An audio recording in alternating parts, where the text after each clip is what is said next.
Assalamualaikum warahmatullahi wabarakatuh. Halo anak-anakku semuanya. Alhamdulillah pada hari ini kita berkesempatan bertemu kembali pada mata pelajaran Pendidikan Agama Islam dan Budi Pekerti kelas 5. Pada hari ini kita akan mempelajari pelajaran 1, yaitu Mari Belajar Al-Quran Surah At-Tin.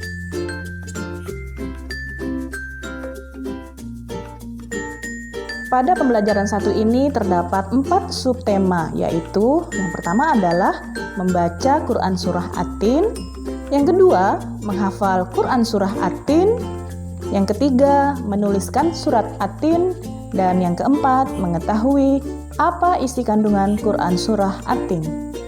Yang pertama, mari kita membaca Quran Surah At-Tin. Tata cara membaca Quran Surah At-Tin sama dengan membaca surat-surat lainnya dalam Al-Quran, yaitu diawali dengan ta'awuz dan bacaan basmalah. Kemudian, cermati dengan baik bacaan Quran Surah At-Tin berikut ini.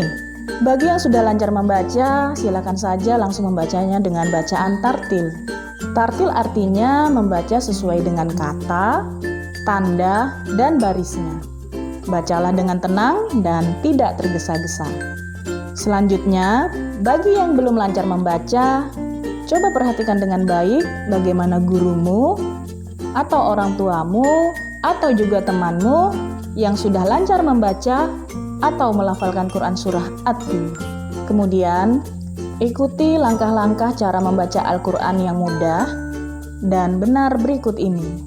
Yang pertama, coba perhatikan tanda baca Al-Quran, baik fathah, kasrah, dhammah, sukun maupun tasydid. Yang kedua, bacalah dari sebelah kanan dengan suara yang jelas dan bukan hanya dalam hati. Yang ketiga, huruf yang tidak berharokat atau yang tidak memiliki tanda baris tidak dibaca.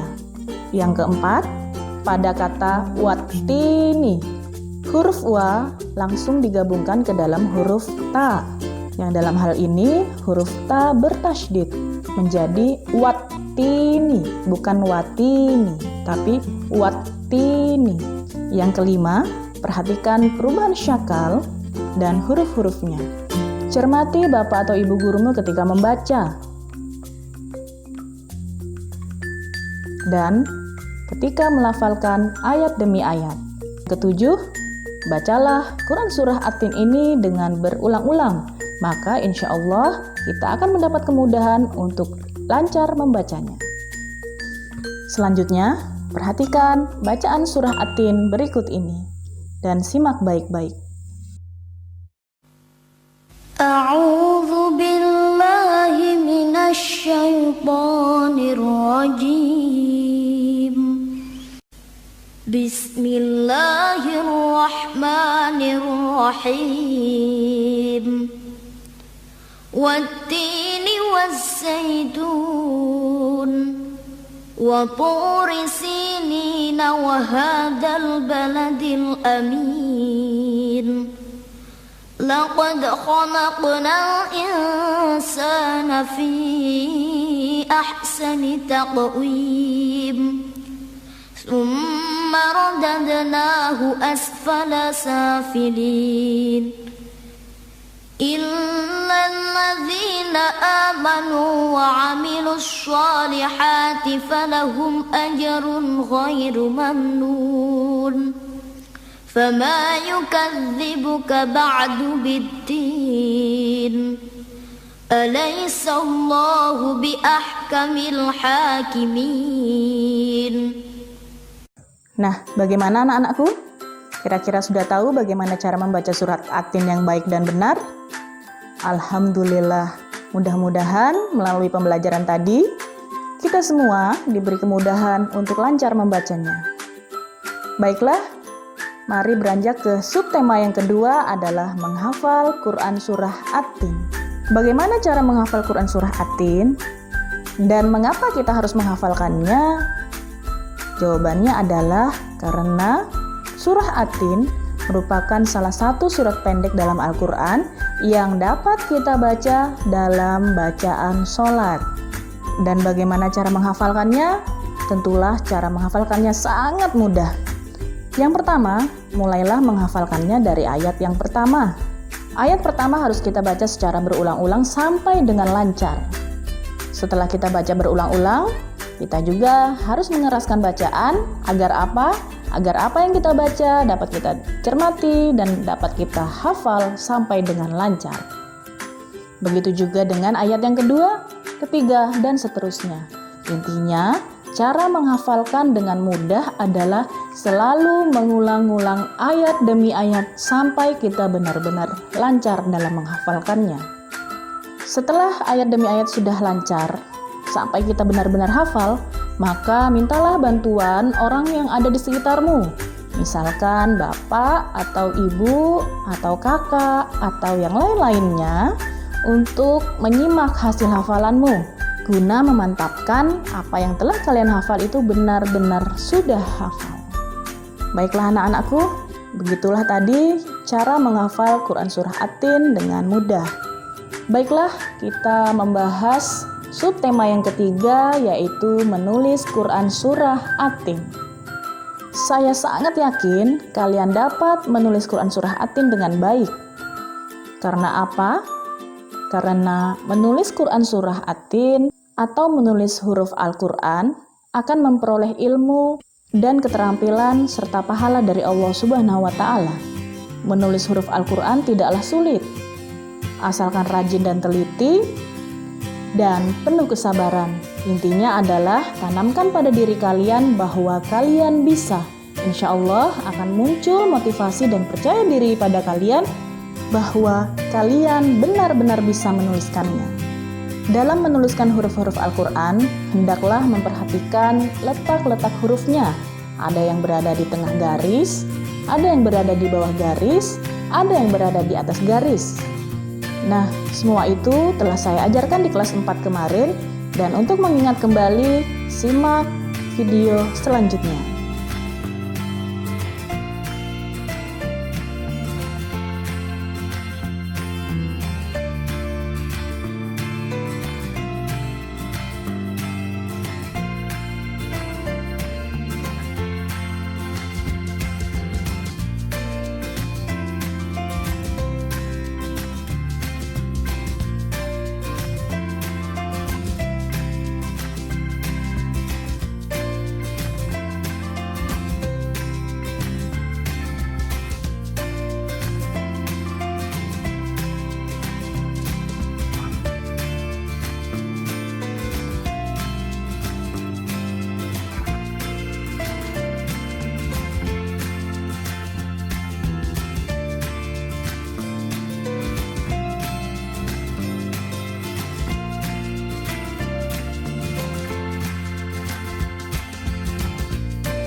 Dan subtema yang keempat adalah memahami makna kandungan Quran Surah At-Tin.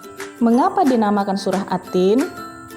Surat ini dinamakan At-Tin diambil dari kata At-Tin yang terdapat pada ayat pertama, yang artinya buah tin.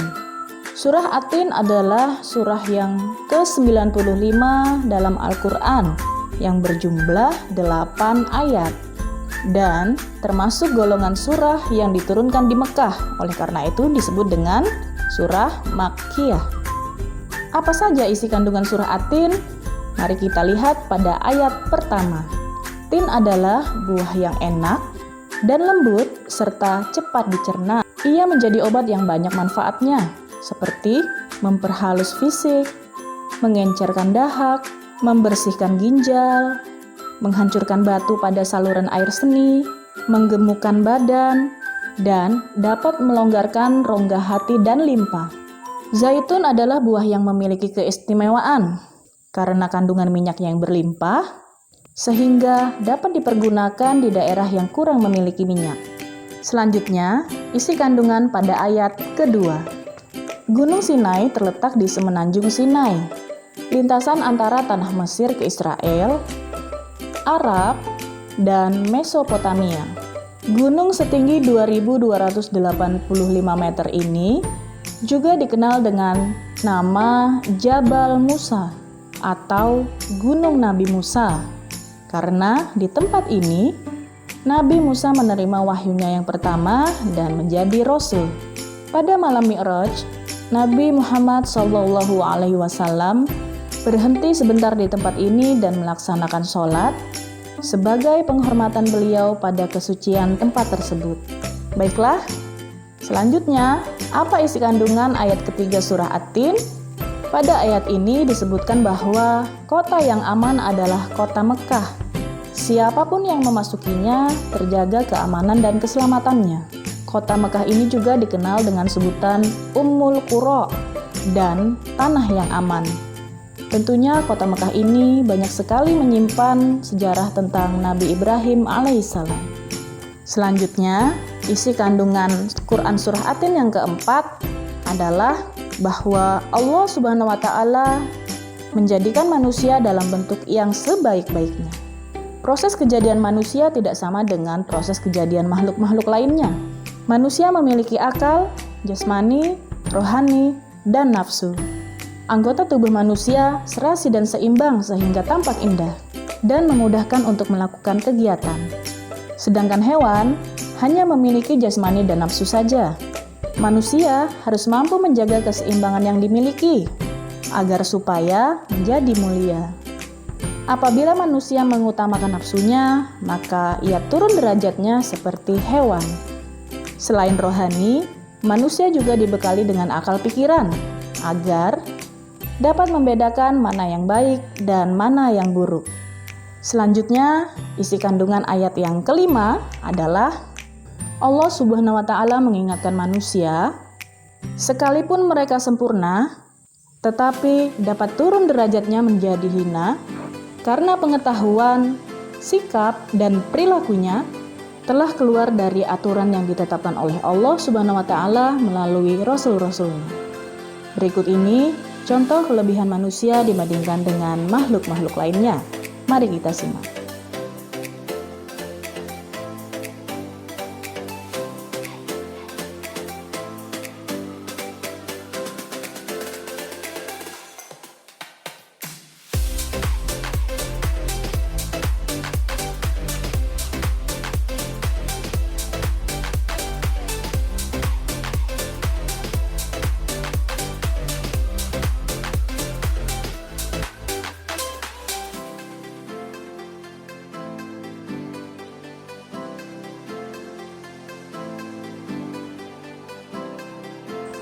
Baiklah anak-anakku semuanya, memasuki isi kandungan ayat yang ke-6 surah At-Tin adalah orang-orang yang tidak pernah hina, yaitu mereka yang beriman dan melaksanakan amal soleh.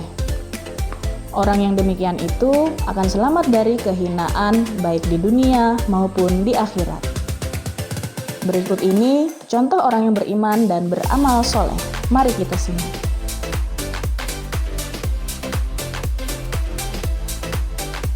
Dan selanjutnya, isi kandungan Quran Surah At-Tin ayat ke-7 adalah pada hari kiamat nanti akan ada hari pembalasan terhadap perbuatan manusia yang baik dan yang buruk.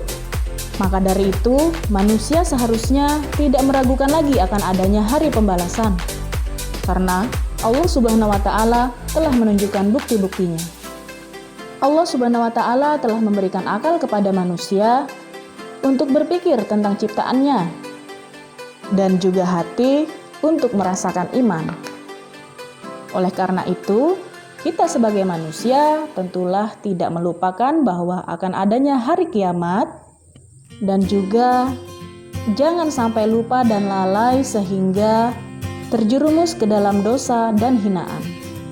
Dan isi kandungan surah At-Tin pada ayat 8 adalah Allah Subhanahu wa Ta'ala Maha mengetahui. Dialah sebagus-bagus pencipta dan pengatur alam semesta.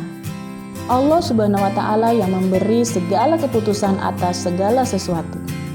Tidak ada perbuatan yang dapat terlepas walau sekecil atom pun dari pengawasannya. Selain itu, Allah Subhanahu wa Ta'ala juga Maha Pengasih kepada seluruh umatnya. Ia senantiasa mengingatkan agar manusia tidak lupa diri. Namun, jika manusia ternyata masih melakukan dosa, maka karena keadilannya, manusia harus menanggung akibat dan pembalasan atas dosanya itu. Allah Subhanahu wa Ta'ala juga telah menyiapkan kenikmatan bagi orang yang menjalankan syariatnya dan perintah-perintahnya. Baiklah anak-anakku semuanya, alhamdulillah tidak terasa kita telah sampai di penghujung pembelajaran hari ini. Sebelum saya tutup, saya ingin memberikan tugas bahwa ada 2 tugas yang akan dikerjakan pada pembelajaran ini. Tugas yang pertama adalah menulis Quran Surah At-Tin ayat 1 sampai dengan 8 di buku tulismu. Jangan lupa setelah menulisnya, setorlah tugasmu kepada guru agama masing-masing. Dan tidak ketinggalan pula bahwa tulislah Quran Surah At-Tin sesuai dengan kaidah-kaidah penulisan yang telah kita pelajari sebelumnya. Selanjutnya, tugas yang kedua adalah menghafalkan Quran Surah At-Tin ayat 1 sampai dengan 8 beserta artinya. Jangan lupa setoran hafalanmu ditunggu oleh guru agamamu. Baiklah anak-anakku semuanya, demikian pembelajaran kita pada hari ini dan sampai jumpa lagi di pembelajaran selanjutnya. Saya doakan mudah-mudahan kita semua selalu diberikan kesehatan dalam menghadapi pembelajaran jarak jauh ini. Mudah-mudahan kita semua selalu berada dalam lindungan Allah Subhanahu wa Ta'ala. Demikian dari saya, kurang lebihnya saya mohon maaf. Wabillahi taufiq wal hidayah.